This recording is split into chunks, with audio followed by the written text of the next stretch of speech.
방금 전에 연준의 3월 FOMC 회의 결과가 나왔습니다. 사실 인플레이션 압력이 있는 가운데 지방은행 위기까지 겹친 상황에서 연준이 과연 어떤 해법 또는 묘책을 내놓을 수 있을지가 관전 포인트였는데요. 오늘은 이번 회의 결과를 다른 각도에서 점검해보는 시간 마련해봤습니다. 도움 말씀에 한국경제신문의 한상춘 논설위원 나와 계십니다. 안녕하십니까? 네, 안녕하십니까? 네, 오늘 미국 증시 3대 지수 일제히 하락했습니다. 사실 며칠 전에 미필적 고의라는 어떤 비유를 들어주셨는데 그게 요즘 말로 정말 찰떡 같았다. 비유가 참 맞지 않았나라는 생각이 들었습니다. 전반적으로 어떻게 보셨습니까? 네, 홍영국께서 이렇게 말씀을 해주시니까 예. 이렇게 되는데요. 오늘은 그 파월 의장의 기자회견 이후에 주가가 이렇게 많이 떨어졌습니다. 예, 그렇습니다. 크래시 하는 장중에서는 200포인트 이상 오르다가 예. 기자회견 이후에 다 떨어졌거든요. 그래서 낙폭이 그 최고치 대비하면 한 800포인트 정도 떨어졌는데요. 예. 왜 그럴까 하는 측면은 일전에도 이제 한번 이번 같은 경우는 미필적 고의 문제가 굉장히 중요할 거다 하는 측면에서 너무 그 금융 시스템을 강조하다 보니까 예. 남녀간에도 사랑한다를 너무 강하게 얘기하면 실제로 상대방이 받아들이는 입장에서 보면 진짜 사랑하는 거냐, 예. 사랑하지 않는다 하는 쪽으로 받아들일 수밖에 없거든요. 예. 그런 각도가 이번에 전개된 것이 아닌가 생각합니다. 일단 회의 결과에 대해서는 예. 이번에 인플레 방지도 있었고, 그러면 금리를 좀 올려야 되죠. 그다음에 신용 경색이라든가 금융 시스템을 이렇게 건전성을 확보하기 위해서는 금리를 내려야 된다. 그래서 어느 쪽을 이렇게 하느냐에 따라서 다양한 시각들이 나왔죠. 그래서 어제도 이제 말씀드렸던 머스크 이렇게 회장 같은 경우에는 마이너스 0.5%까지 내려야 된다. 예. 그다음에 아직도 그 블러드 총재라든가 이런 사람들은 강한 매파들은 0.5% 이렇게 인상을 주장했거든요. 예. 그래서 이번 같은 경우는 선택의 범위가 제한돼 있다. 어떻게 0% 동결하거나 0.25% 이렇게 인상하는 이 두 가지로 이렇게 됐는데요. 이번에 0.25%로 그대로 말씀드린 대로 인상했죠. 근데 문제는 이렇게 모두가 동결이냐 0.25%냐 누구나 해답은 나왔기 때문에 여기에 대해서 페드도 나름대로 그 금리 문제에 대해서는 이렇게 선택 범위가 없었습니다. 예. 그래서 우리가 묘책이 나오느냐 이 대목에 대해서 시장의 기대가 증시 향방을 가누는 것이다. 예. 기준금리 변경은 이번에는 그렇게 관심이 없다. 지금 시장에서는 기대하는 것은 유동성을 푸느냐 이 대목인데요. 오늘 QT 문제에 대해서 파월 의장이 QT는 계획대로 추진한다. 이 말을 계기로 해서 금리 시대와 함께 주가가 떨어졌다 이렇게 됐습니다. 그래서 이번에 그 많은 언론들이 다투고 있는 금리 인상폭 0.25%는 선택의 범위가 없기 때문에 나왔던 문제이기 때문에 이걸 가지고 너무 부각하는 것보다는 예. QT가 계획대로 축소되느냐, 계획대로 추진하느냐, 축소되느냐, 아니면 유동성을 공급하느냐 이게 시장의 기대였었는데요. 이게 안 나왔다 이렇게 보시면 되겠습니다. 예. 그래서 월가 해석도 지금 각각 이렇게 제각각 나오는데요. 전체적으로 보면 피벗 시사보다는 사실상 그 매파로 읽혀지는 시각이 강했다 이렇게 보이고요. 예. 우리가 이전에 인터마켓 간의 문제, 시장 간에 경직돼 있다 이렇게 말씀을 드렸었는데요. 오늘 그 증시는 주가가 많이 떨어졌습니다. 예. 근데 정영국 PD께서 보여주겠습니다는 주가가 떨어지면 안전통화로서 달러 가치가 강세가 돼야 되는데요. 달러 인덱스는 오늘 모르긴 몰라 떨어졌을 겁니다. 예, 맞습니다. 그러면 시장 간에 서로 불일치가 된다. 그래서 인터마켓 간에 앞으로 문제가 된다. 지금 이제 보여주시죠? 예. 오늘 금리를 올해 내에 인하가 없다. 매파 기조로 되면 주가는 떨어지는 건 당연하겠죠. 그러면 달러는 강세가 돼야 됩니다. 그렇죠. 그런데 달러 인덱스는 떨어졌습니다. 비교적 큰 폭으로 떨어졌습니다. 예. 그래서 시장 간에 불일치하는 문제가 이렇게 파월 의장도 지금과처럼 혼란한 상태에서 굉장히 확실성 있는 어떻게 보면 확실성 있는 의지를 이번에 심지 못했다. 오히려 나중에 이제 해설해야 되겠습니다는 예. 숨은 의도 이번에 FOMC의 그 성명서 이해의 숨은 의도에 파악하는데 지금 월가에서 지금 거기에 관심이 되고 있다 이렇게 됐습니다. 어떤 의도들이 숨겨져 있는지 상당히 궁금한데요. 사실 일각에서는 이번 파월 의장의 발언과 또 FOMC 회의 결과를 두고 연준과 파월의 반란이다 이런 내용도 있습니다. 네, 사실은 그 미국에서 보면 바이든 정부라든가 그다음에 민주당 내년 대선도 있습니다는 지금까지 1년 동안 국민들이 그렇게 고통을 줬는데도 불구하고 물가를 확실히 잡지 못했거든요. 근데 그 부작용적인 측면에서는 SB 사태라든가 이런 게 툭툭툭 튀어나오니까 예. 결과적으로 보면 파월이든가 페드에 대한 책임론이 굉장히 많이 부각되지 않습니까? 그래서 엘리베스 워렌 이렇게 상원 의장은 파월 의장 되고 대놓고 앞에서 예. 당신 나가라, 사퇴해야 된다 이렇게까지 집권당인 민주당 입장에서는 정적으로 압력이 굉장히 셌던 거거든요. 그런 걸 계속해서 보여드렸죠. 그리고 히켄 루퍼 같은 경우에는 당장 내려야 된다. 예. 거기에 이제 일론 머스크 같은 경우도 춤을 춰서 0.5% 내려야 된다 이번에 이렇게 해서 이제 결과적으로 보면 사실 집권당인 민주당의 압력이 있었던 상태고요. 바이든 대통령조차도 예. 페드가 금리를 이렇게 인상을 중단해야 된다. 이런 쪽이 워렌 의장 전에 한번 얘기를 했었습니다. 결과적으로 보면 이번에 회의 결과를 본다면 매파 기조를 그대로 유지했다. 또 기자회견 당시에는 올해 금리 인하는 없다. 그리고 물가 문제가 있다면 다시 올린다. 이런 쪽으로 보면 시장에서는 지금의 바이든 정부라든가 이런 쪽은 SB 사태라든가 이런 걸 처리해 나가는 과정에서 예. 신용 경색 문제, 오늘 페드 FOMC 멤버에서도 크레딧 크런치라는 용어가 나왔죠. 우리도 이제 이사 시간에서 이런 문제가 중요할 것이다 하고 점검해 드렸습니다는. 예. 그럼에도 불구하고 매파 기조를 유지했다는 측면에서는 바이든 정부와 파월 의장 간의 대결투가 있는 것이 아니냐 이런 쪽의 시각이 나올 정도로 사실 이번에 파월이라든가 페드 입장에서는 인플레 목표치를 재강조하는 상태에서 이렇게 바이든 정부의 의도가 받아들이지 못한 측면이 있다 이렇게 보시면 됐습니다. 사실 이번 회의 직전까지 지역은행들의 파산 위기 굉장히 심각했습니다. 그런 만큼 오랜만에 들어보는 표현이네요. 민스키 모멘트를 너무 소홀한 게 아니냐 이런 평가들도 있습니다. 바로 기자회견 이후에 다우존스 지수가 장중에 200포인트 이상 올라가다가 예. 560포인트 급락했습니다. 이게 프레시 크래시 현상이거든요. 갑작스럽게 붕괴되는 여기 있죠 나왔죠? 예. 우리 정영국 PD께서 저기까지 올랐습니다. 직전에 올랐는데 갑작스럽게 저 낙폭으로 보면 최고치 대비해서 800포인트니까 예. 저 시간상으로 보면 오후에 다 일어났던 거거든요. 예. 그래서 프레시 크래시 현상이 발생했는데요. 바로 그것이 민스키 모멘트다 이렇게 보시면 됐습니다. 이걸 너무 소모하는 거 아니냐. 예. 바로 나타났기 때문에 그러면 이제 민스키 모멘텀에 대해서 다시 한번 좀 말씀드리겠습니다. 자 오늘 FOMC 멤버의 시장에서 이걸 어떻게 해석할 것이냐. 예. 그래서 증시는 이렇게 떨어지더라도 외환시장은 인덱스는 떨어졌지 않습니까? 올라가야 되는데도 그렇죠. 불구하고 이게 시장보다 혼돈이다, 혼란. 그 워버링 마켓이다, 혼선을 초래했다. 근데 이런 것이 이제 파월 의장의 기자회견과 함께 매파 성향이 확산되면서 또 기대했던 QT의 어떤 축소라든가 유동성 공급 문제에서 나오지 않다 보니까 예. 덤핑만이다 보니까 주식을 버렸죠. 기대했던 주식을 버렸죠. 그래서 주가가 이 프레시 크래시 하루 불과 1시간 만에 500포인트 이상 떨어지는 이런 국면이 됐다. 이걸 너무 소홀히 한 게 아닌가 이렇게 이제 이제 월가의 분석들이 나온다 이렇게 보겠습니다. 예. 결과적으로 이 얘기는 뭘까 하는 측면에서는 일전에 한번 지금은 네트워킹 효과가 있고 너무 이제 하이 커넥션 소사이티니까 서로 이렇게 연결돼 있다는 얘기죠. 예. 그다음에 사이코로지 이펙트 심리적 효과가 좋기 때문에 우리가 보면 한국경제TV에서 초청한 분입니다는 로버트 실러 교수가 2017년 한국경제TV의 GFC에 오실 때 예. 그분이 강조했던 게 있습니다. 바로 내러티브 이코노믹스, 이야기 경제학이다. 자, 특정 사건이 있으면 과거와 다른 것은 서로 연결돼 있겠고 심리적 효과가 있기 때문에 자 이것이 스토리텔링 돼서 전파된다는 얘기입니다. 그러면 전파되면 증시에 영향을 받는데요. 자, 이번 같은 거를 한번 보겠습니다. 예. 초연결사에서 보면 자 부정적인 시각이 긍정적 시각 6배나 빠릅니다. 이거 하버드의 연구 교수에서 나온 겁니다. 연구 예. 결과에서 이렇게 본다면 자 이번에 기대했던 사항이 안 나왔다. 그런데 사실 시장과 기대와 달리 자꾸 제닛 앨런이라든가 예. 오늘 의회 증언 그다음에 파월 의장 같은 게 기자회견에서 금융 시스템이 건전하다. 금융 시스템이 건전하면 모든 준비를 왜 할 필요가 있습니까? 예. 그냥 그 정서에서 돼 있는데요. 근데 모든 준비가 돼 있다. 근데 모든 준비가 돼 있는데 당신이 내놓을 게 있는 게 뭐 있냐? 자, 당신이 내놓을 게 있으면 왜 페드가 주관해서 선진 5개국과 통화 사업을 맺느냐? 세계에서 가장 안전한 통화인데 이렇게 되는 거죠. 예. 직전에 그런 조치가 있었잖아요. 그렇죠. 그런 각도에서 이렇게 보면 너무 강조했다.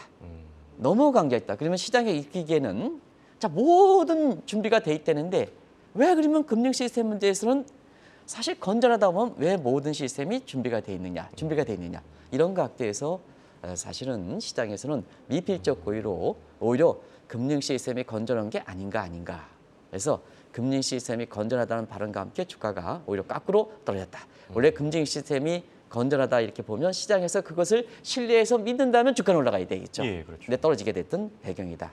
그래서 일전부터 다소 어려운 얘기를 말씀드리겠습니다는 예. 미필적 고의라는 말을 항상 이번 회의 결과에서 가장 주목할 대목이다 하는 것을 말씀드렸던 그 사항이 오늘 이렇게 그대로 전개됐다. 아까 뭐 찜평인가요? 뭐라는 얘기죠? 찰떡 같았다. 찰떡, 예, 그렇습니다. 이런 것이 이제 예. 그대로 전개되고 있는 상황이다. 우리가 우습게 이제 이렇게 해서 시청자 여러분들 양해를 구하고 그렇게 얘기하고 예. 있습니다는 사실 이 문제는 굉장히 그렇죠. 큰 문제다. 정책 당국자 페드라든가 제니 옐런이 시장에 불확실할 때 신뢰를 주지 않고 오히려 거꾸로 혼선을 초래했다. 이는 앞으로 페드의 통화 정책에 있어서는 굉장히 큰 문제가 될 것이다. 이렇게 보시면 되겠습니다. 예. 확실히 투자자들에게 시사점을 좀 많이 던져주는 대목이었던 것 같고요. 자, 중요한 거는 페드가 이런 전망을 과연 반영했을지. 사실 SVB 사태가 터지고 나서 페드 회의가 열렸으니까요. 이번 회의에서 어떻게 뭐 반영이 됐습니까? 네, 사실 그 전망 부분에 있어서 보면 예. 아까 홍영국께서도 자 파월의 기자회견에서 보면 경제 지표가 괜찮다 이렇게 얘기했습니다. 예. 근데 오늘 경제 전망 발표한 것을 보면 서로 불일치가 나타납니다. 그렇죠. 그 내용을 한번 보겠습니다. 아까 이현 캐스터가 자세히 전해주셨습니다는 그 내용에서 페드 통화 정책과 관련해서 이렇게 불일치됐던 측면을 더 부각시켜 드리겠습니다. 자 기자회견에서 매파 기조를 유지한다. 예. 경제 지표는 좋다. 근데 당신네들이 지금 3월에 FOMC 전망에 수정 전망을 하면 자 경제 지표가 좋다면 또 매파 성을 유지한다면 전망치 올해 성장률 전망치는 누구나 상향 조정해 있죠. 그렇죠. 근데 실제로 전망치 내놓은 거를 보겠습니다. 작년 9월 달에 올해 성장률입니다. 1.2%에서 작년에 12월에 0.5%였습니다. 예. 근데 이번에 대충 다 IMF 했을 때 1.4% 전망했으니까 1에서 1.5%. 1월 달 경제 지표가 좋았었거든요. 그렇죠. 굉장히 좋았지 않습니까? 그때 당시에 보면 소매 판부도 GDP 대비해서 70% 기여도 하는데 그게 1.9%에서 3%까지 올랐지 않습니까? 예. 그래서 IMF라든가 이런 걸 반응해서는 0.5%가 아니라 1.4%까지 끌어올려서 그렇죠. 대부분 다 글로벌 인베스트뱅크들은 전부 성장률을 올렸거든요. 근데 이번에 본인 자신도 경제 지표가 좋다 하는데 저 전망치는 0.4% 거꾸로 떨어뜨렸거든요. 뭐 하는 거냐 도대체. 예. 그리고 내년의 성장률이 더 중요합니다. 내년의 성장률은 하향 조정폭이 더 컸습니다. 작년 12월에 1.6%에서 내년에 1.2%. 그러면 페드가 얘기하는 잠재 성장률 1.75%인데요. 오쿤법칙상 GDP 갭으로 하면 1.75, 0.4면 마이너스 1.35%의 디프레 갭. 예. 그다음에 내년도에도 0.5%의 디프레 갭. 경기 침체가 얘기될 수 있거든요. 예. 이게 서로 불일치한다. 그러면 이제 물가 한번 보겠습니다. 물가 전망치를 한번 보면 정영규 PD께서 보여주겠습니다는 물가는 뭐냐? 인플레가 남아있다. 뭐 누구나 얘기했죠. 근데 올해 인플레 전망치를 보면 전체적으로 보면 작년 12월에 자 3.1%에서 올해 3.3% 올렸죠. 예. 자 그러면 여기서 이제 문제가 되는 거죠. 성장률은 하향 조정했다. 물가 상승은 올라갔다. 경제 지표가 좋은 거냐? 오히려 거꾸로 학계를 중심으로 당신네들이 전망으로 보면 스태그플레이션이 아니냐. 그렇죠. 성장률 떨어지고 자 인플레는 더 올렸으니까. 이 부분이 시장에 더 혼선을 초래했다는 얘기죠. 혼선을 초래하니까 지금 이 혼선된 부분에서 가장 가이드 역할 주도력을 필요로 하는 대목인데 자 네노그라피 하는 기대치 시동 유동성 공급을 하지 않고 더 혼선을 초래하니까 주가는 떨어질 수밖에 없죠. 예. 그렇지 않습니까? 그렇죠. 불확실할 때 더 불확실을 초래하니까 그 대목이 바로 지금과 같다 이렇게 보시면 됐습니다.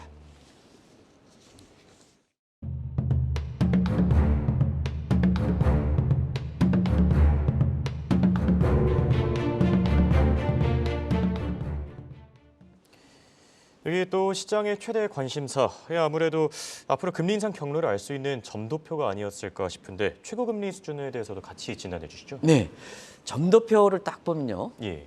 작년 12월 그 5.1%였었죠. 예. 이번에도 5.1% 변함이 없습니다. 근데 이번에 금리를 0.25% 해가지고 지금은 상당 기준이다. 5%입니다. 예. 앞으로 뭐냐? 더 이상 금리는 경우에 따라서 올부터 올리지 않겠다. 예. 금리 중단은 선언한 거나 마찬가지입니다. 근데 왜 이렇게 증시는 이렇게 떨어졌을까? 예. 금리 중단이 저런 전도표를 보면 올해 5.1%, 5.1% 그대로 유지해서 결과적으로 보면 자 통화정책 시차를 잘 보실 필요가 있습니다. 한간 9개월이다. 그래서 올해의 최고 금리는 중요한 게 아니다. 예. 지금 조정하는 것은 내년이 중요하다. 내년의 통화정책을 내년의 상황을 반영해야 이것도 읽으셔야 되거든요. 예. 그래서 시장에서 보면 통화정책 시차 이걸 굉장히 중시하는 것도 그렇습니다. 그래서 작년에 같은 경우에는 올해의 최고 금리가 이게 중요하지만 시장에서는 작년 12월 대비해서 올해 최고 금리 이거는 통화정책 시차상 지금 조정하는 건 9개월, 1년에 나타나기 때문에 내년에 최고 금리는 어떻게 될 것인가 이걸 보는 거거든요. 예. 그걸 더 강조해야 되는 겁니다. 그러면 내년을 한번 보겠습니다. 내년의 최고 금리를 보면 작년 12월에 4.1%에서 4.3%로 올렸죠. 예. 그럼 매파죠. 정치는 떨어질 수밖에 없죠. 이 대목을 읽어야 되거든요. 예. 최고 금리가 작년에 12월 대비해서 5.1%, 5.1% 경우에 따라서는 금리 중단했다. 이거를 사실 한다면 시장에서 주식이 강하게 반응해야 되는데요. 이건 국내 언론이 잘못된 거다. 그다음에 뉴욕 특파원이든가 다 그런 건 아닙니다는 특파원이 그걸 강조한 건 잘못돼 있다. 시장에서는 통화정책의 시차를 지금 금리 조정은 내년을 가면 그레이트 프리엠프티브가 있는 거거든요. 내년에 어떻게 될 것이냐 해서 통화정책을 미리 강구하는 거거든요. 그래서 월가의 관심은 왜 이렇게 최고 금리가 올해 똑같이 유지했는데 주가는 떨어졌을까?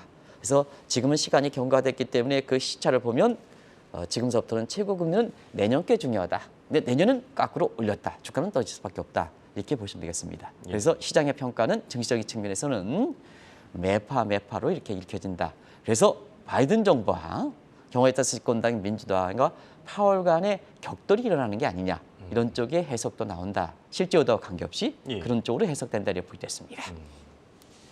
또 파월 회장의 발언도 한번 짚어봐야 될 것 같은데요. 이게 매파냐 비둘기냐. 지금 월가에서도 갑론을박이 좀 뜨거웠던 것 같습니다. 네, 시장에 사실 그 신뢰가 주지 못하기 때문에 그렇습니다. 왜 신뢰를 주지 못할까 하는 측면에서는 기자회견은 FOMC 회의 공식 선언문이 나오고 나서 30분에 진행됩니다. 예. 그런데 자 방금 전에 자기가 의장으로 의사봉을 치렀는데 기자회견에서는 달리 해석했다는 것이 작년 12월 이후서부터 시장의 혼란을 더 초래한 겁니다. 홍영권도 기억나시겠습니다는 예. 작년 12월에 회의 결과에서 보면 피봇을 시사했습니다. 그렇죠. 근데 30분 후에는 뭐냐? 결과적으로 보면 피봇이 돼서는 주가가 올라가야 되는데 주가가 떨어졌거든요. 왜 그럴까?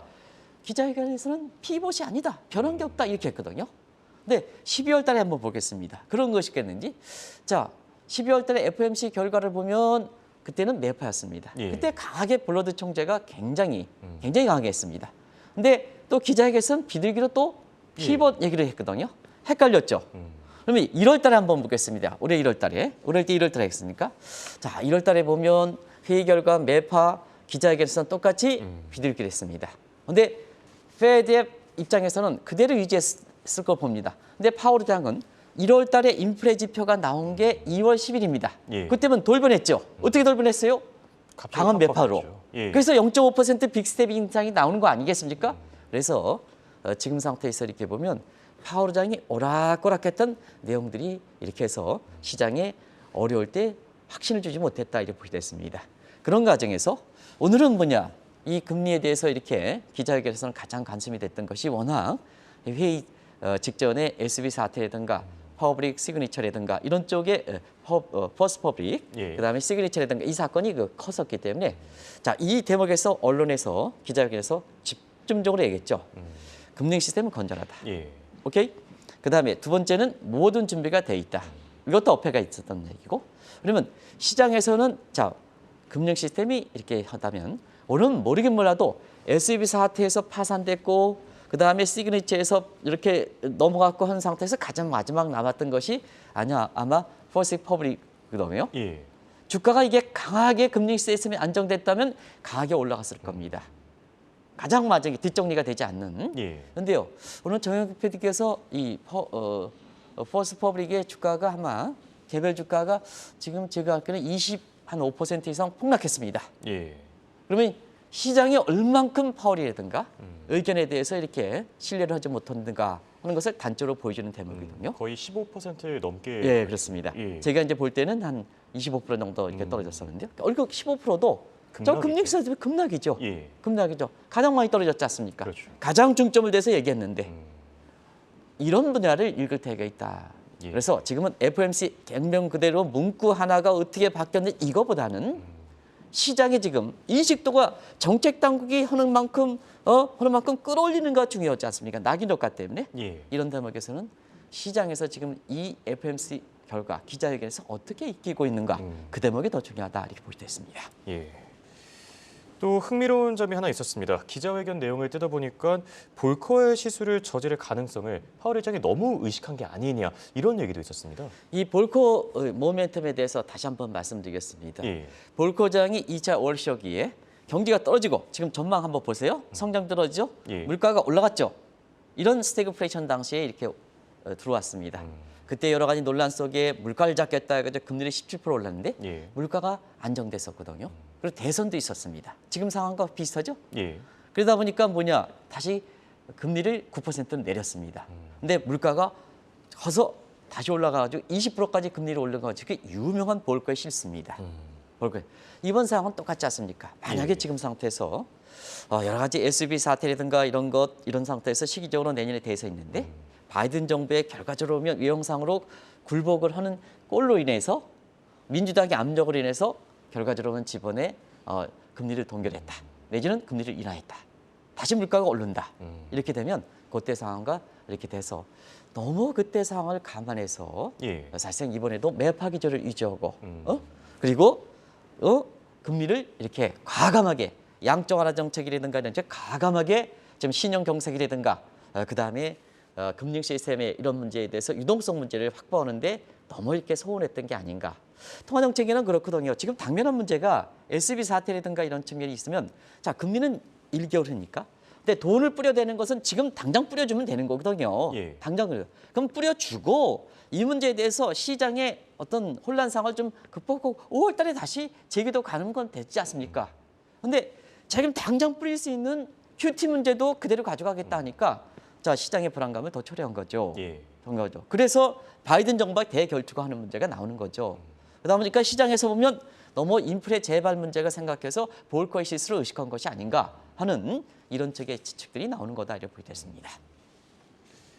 확실히 파월 의장의 고민이 날이 갈수록 깊어져만 갈 것 같습니다. 지금 파월 의장이 사실 트릴레마를 넘어서 앞으로 쿼드렐레마 이 딜레마에 빠질 것이다. 이 부분에 대해서는 어떻게 생각하십니까? 네, 매번 회의를 하면 불확실성을 하면 그 회의를 통해서 그 불확실성을 끊어주는 것이 정책 당국자의 사실 국민에 대한 시장에 대한 이렇게 그의 하는 역할입니다. 예. 그래야지 무슨 뭐 국민의 세금 가지고 녹여주는 거 아니겠습니까? 뭐 대통령이라든가 이런 사람이 최고 통수권자 할 때 국민에 대해서 혼란스럽게 하면 국민 세금이 아까운 거 아니겠습니까? 예. 우리나라의 총재라든가 금통위원들도 연봉이 세게 많은데요. 이럴 때 불확실할 때 시장에서 확신을 주고 시장을 가이드 역할을 해야지 그 국민의 세금에 이렇게 제대로 대가를 받아서 국민의 세금이 아깝지 않다 이렇게 얘기하는 거 아니겠습니까? 예. 근데 지금은 파월이든가 그다음에 FOMC 멤버들이 상당히 앞으로 더 혼란이다. 그게 지금까지는 이제 자 경기라든가 금리라든가 물가불에서 트릴레마 세 가지가 트레이드오프 트릴레마 고민을 말씀드렸습니다. 그 내용을 잠시 말씀드리면 물가 안정을 위해서 금리를 올리면 경기 침체가 가뜩이나 성장률이 하향 조정됐는데 더 떨어지고요. 그다음에 경기 무역 보호자수 지금 0.4%니까 경기를 사실 부양해야 되거든요. 저 전망으로 보면 기준금리를 머스크 장도로 기준금리는 인플레가 더 불거지지 않습니까? 근데 지금 금융 시스템 문제, 건전성 문제가 더 확보된 거죠. 더 추가된 거죠. 그래서 우리가 해야 되는 쿼드 딜레마 현상, 쿼드 플러스 딜레마 현상에서 금융 시스템의 안정하는 문제, 이 문제까지 더 추가돼서 이번 회의에 시장에서 지금 나온 것처럼 불확실성에 신뢰를 줘서 시장을 이렇게 회복한 게 아니라 더 혼란을 초래했으니까 앞으로 페드의 갈 길은 굉장히 크다. 대선과 맞물려서 집권당인 민주당, 그다음에 경우에 따라서는 바이든 대통령이 굉장히 페드에 대해서 굉장히 압력이 있지 않겠느냐 하는 쪽입니다. 앞으로 혼란이 예상된다 이렇게 볼 수 있습니다. 예. 이렇게 오늘은 3월 FOMC 회의 결과와 함께 파월 의장의 기자회견 발언과 관련해 진단해봤습니다. 지금까지 도움 말씀에 한국경제신문의 한상춘 논설위원이었습니다. 네, 고맙습니다. 네, 고맙습니다.